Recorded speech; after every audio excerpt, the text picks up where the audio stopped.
It was 2 days before the Passover and the Feast of the Unleavened Bread, and the scribes and Pharisees were looking for a way to arrest Jesus by stealth and to kill him. For they said, "Not during the festival, or there may be a riot among the people."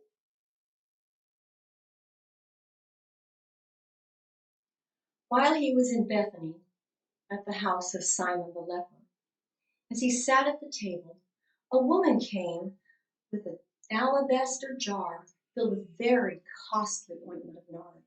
And she broke open the jar and poured the ointment on his head. But there were some there who said to one another in anger, "Why was the ointment wasted in this way? For this ointment could have been sold for more than 300 denarii and the money given to the poor." And they scolded her.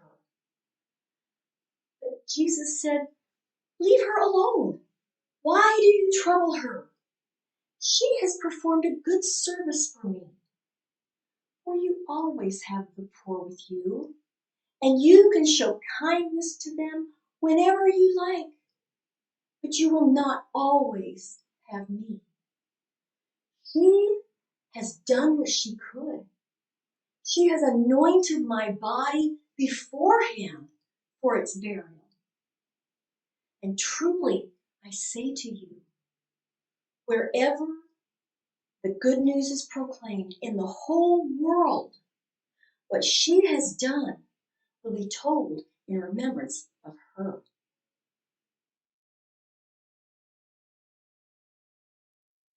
Then Judas Iscariot, who was one of the 12, went to the chief priests in order to betray Jesus to them. When they heard of this, they were greatly pleased and promised to give him money. So he began to look for an opportunity to betray him. On the first day of unleavened bread, the day the Passover lamb is sacrificed, the disciples said to Jesus, "Where do you want us to go to make preparations for you to eat the Passover?" So he sent 2 of his disciples, saying, "Go into the city. A man carrying a jar of water will meet you. Follow him. And wherever he enters, say to the owner of the house, 'The teacher asks, where is the guest room where I may eat the Passover with my disciples?' He will show you a large room upstairs, furnished and ready. Make the preparations there for the Passover." So the disciples set out and went into the city, and they found everything as he had told them. And they prepared the Passover meal. When it was evening, Jesus came with the 12. And when they had taken their places and were eating, he said, "I tell you, one of you will betray me, one who is eating with me." Then they began to be distressed. And they said to him, one after another, "Surely not, not, not, not, not I."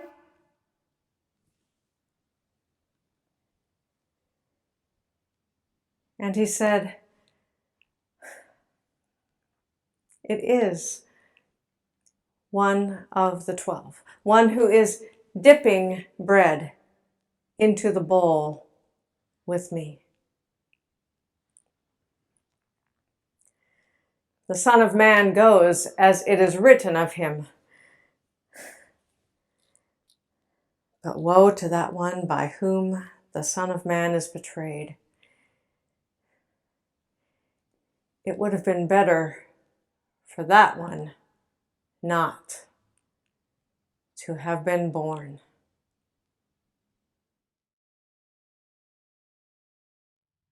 While they were eating, he took a loaf of bread, and after blessing it, he broke it, gave it to them, and said, "Take, this is my body."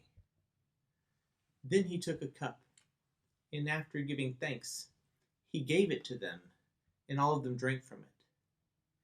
He said to them, "This is my blood of the covenant, which is poured out for many. Truly I tell you, I will never again drink the fruit of the vine until that day when I drink it new in the kingdom of God."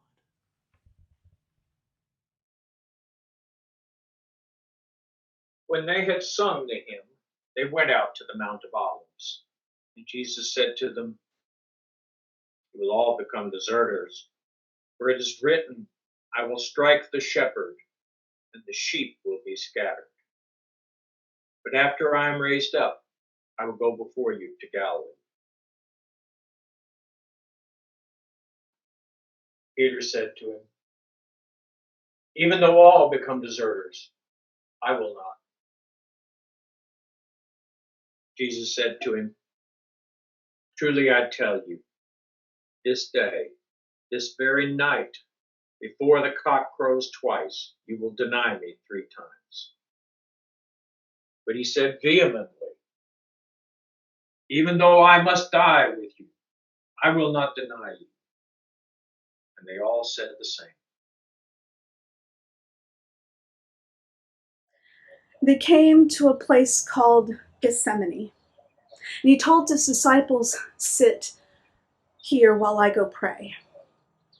And he took with him Peter and James and John, and he began to be distressed and agitated. And he said to them, I am deeply grieved, even unto death. Remain here and keep awake."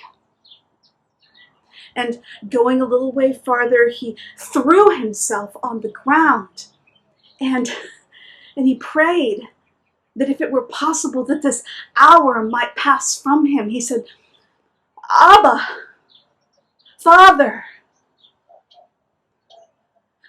for you all things are possible. Remove this cup from me. Yet not what I want, but what you want." And he came back to them and he found them sleeping, and he said to Peter, "Simon, are you sleeping?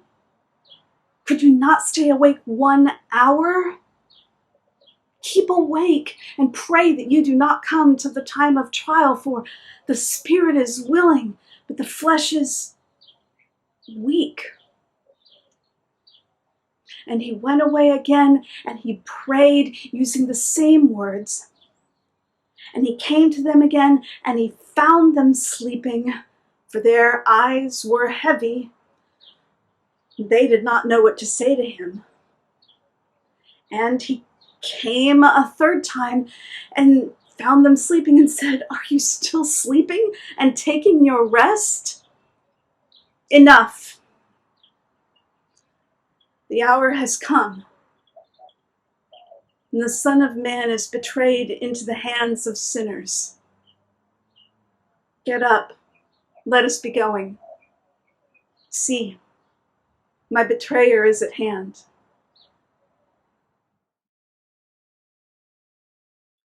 Immediately, while he was still speaking, Judas, one of the 12, arrived, and with him was a crowd with swords and clubs from the chief priests, scribes, and elders. Now the betrayer had given them a sign, saying, "The one I will kiss is the man. Arrest him and lead him away under guard." So when he came, he went up to him at once and said, "Rabbi," and kissed him. They laid hands on him and arrested him. One who stood near drew his sword and struck the slave of the high priest, cutting off his ear. Jesus said to them, "Have you come with swords and clubs to arrest me, as if I were a bandit? Day after day I was with you in the temple teaching, but you did not arrest me. But let the scriptures be fulfilled." All of them deserted him and fled. A certain young man followed him, wearing nothing but a linen cloth. They got hold of him, but he left the linen cloth behind and ran off naked. They took Jesus to the high priest, and all the chief priests and elders and scribes were assembled. Peter followed at a distance all the way into the courtyard of the high priest, where he sat with the guards, warming himself at the fire. The chief priests and the whole council were looking for testimony against Jesus in order to have him put to death, but they could find none. For many stood up and gave false testimony against Jesus, but their testimony did not agree. Some stood and said, "We heard him say, 'I will destroy this temple made with hands, and in 3 days I will build another, not made with hands.'" But even on this point, their testimonies did not agree. Then the high priest stood and asked Jesus, "What is your answer for this? What is this that they testify against you?" But Jesus was silent and did not answer. The high priest asked again, "Are you the Messiah, the Son of the Blessed One?" Jesus said, "I am. And you will see the Son of Man seated at the right hand of the power and coming with clouds of heaven." And the high priest tore his clothing and said, "We have no more need of witnesses. You have heard his blasphemy. What is your decision?" And they all condemned him as deserving of death. And then some of them began to spit on him and to blindfold him and to strike him, all the while crying, "Prophesy!" And the guards also took him out and beat him.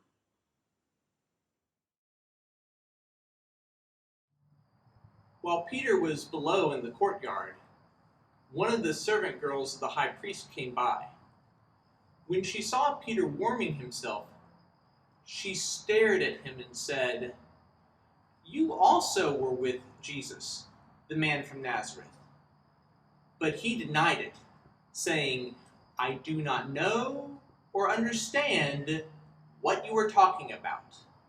And he got up and went out into the forecourt. Then the cock crowed. And the servant girl, on seeing him, began again to say to the bystanders, "This man is one of them." But again he denied it.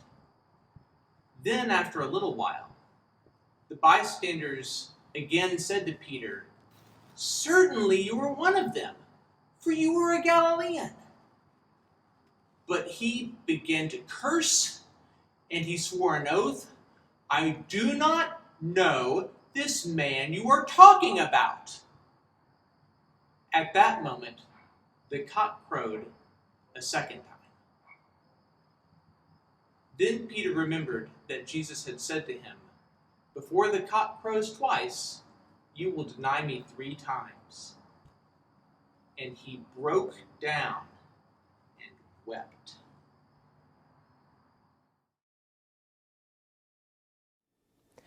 At daybreak, the chief priests, along with the elders and the legal experts and the entire Sanhedrin, they had an idea.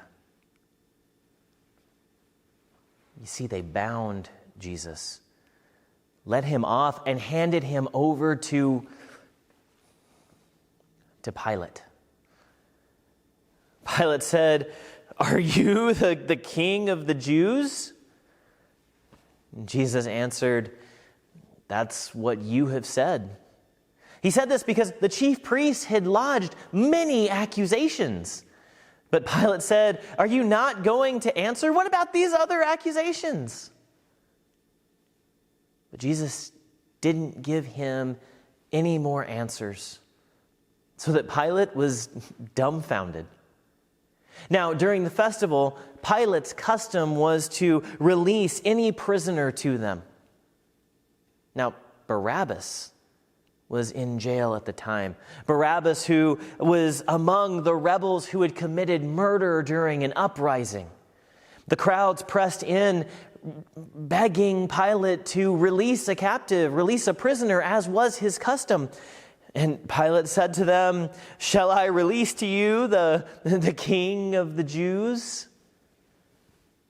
He said this because he knew the chief priests had just brought him over out of jealousy. But the chief priests riled up the crowds so that they instead asked for Barabbas.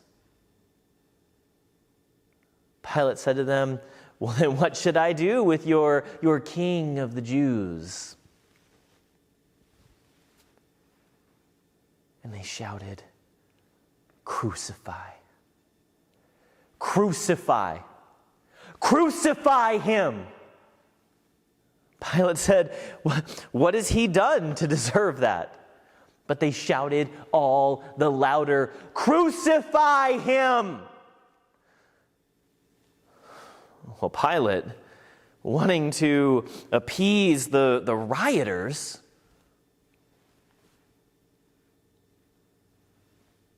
released Barabbas.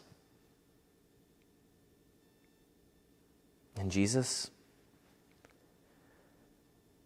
he had beaten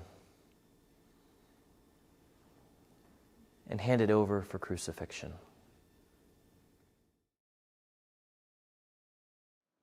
And the soldiers led Jesus out into the courtyard of the governor's palace, the Praetorium. And they called together the entire cohort, 400 plus soldiers. And they put a purple cloak on Jesus. And weaving thorn branches into a crown, they stick it on his head. They began to salute him, saying, "Hail, King of the Jews." Began to beat him over the head with a reed staff and spit on him. And they bowed down to honor him. After they'd finished taunting him, they took the purple cloak off of him, put his own clothes back on him, and led him out to be crucified.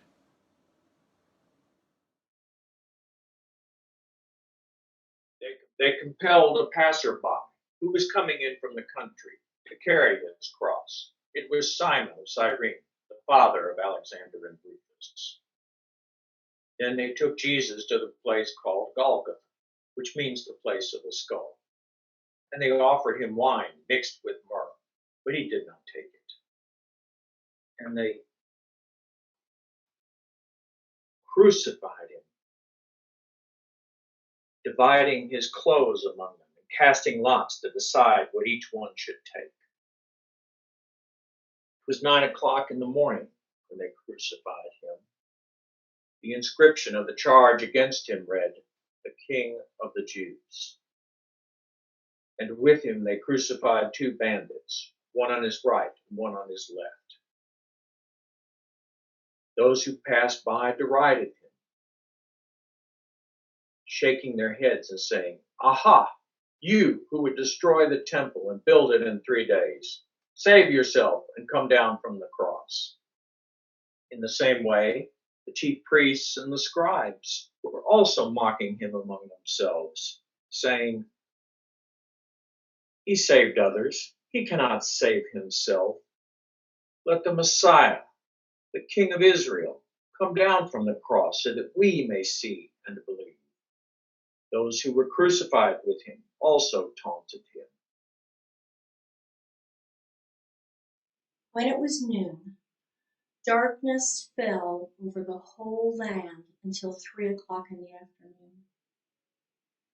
At 3 o'clock, Jesus cried out in a loud voice, Eloi, Eloi, lama sabachthani, which means, my God, why have you forsaken me? When some of the bystanders heard it, they said, Listen, he's calling out for Elijah. Then someone ran, filled a sponge with sour wine, put it on a stick, and gave it to him to drink, saying, Wait, let us see if Elijah will come to take him down. Then Jesus gave a loud cry, breathed his last. And the curtain of the temple was torn in two from top to bottom. And when the centurion who had been facing him saw that in this way he had breathed his last, he said, Truly, this man was God's son. There were women also who were looking on at a distance. Among them were Mary Magdalene, Mary the mother of James the younger and of Joseph, and Salome.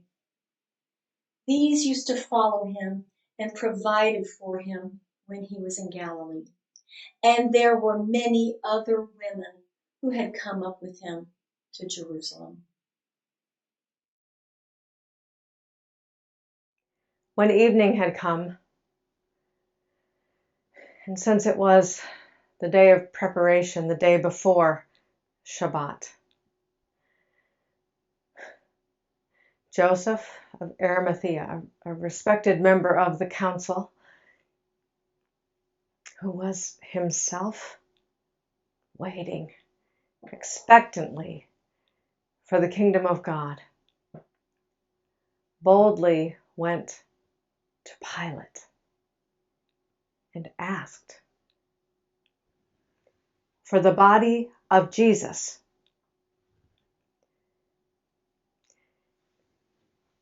And Pilate wondered,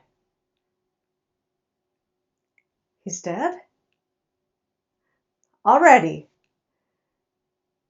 And summoning the centurion, Pilate asked whether he had been dead for some time.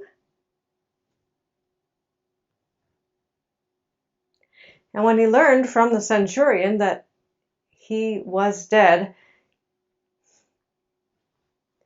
Pilate granted the body to Joseph.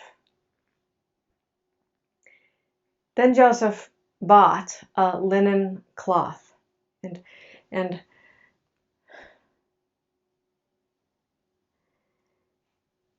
taking down the body, he wrapped it in the linen cloth and laid it in a tomb that had been hewn out of the rock. Then he rolled a stone against the door of the tomb.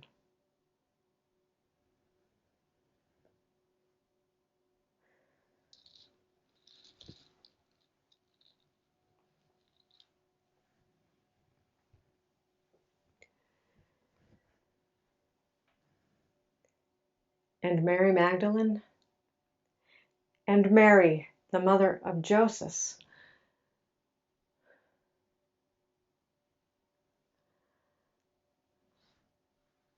saw where the body was laid.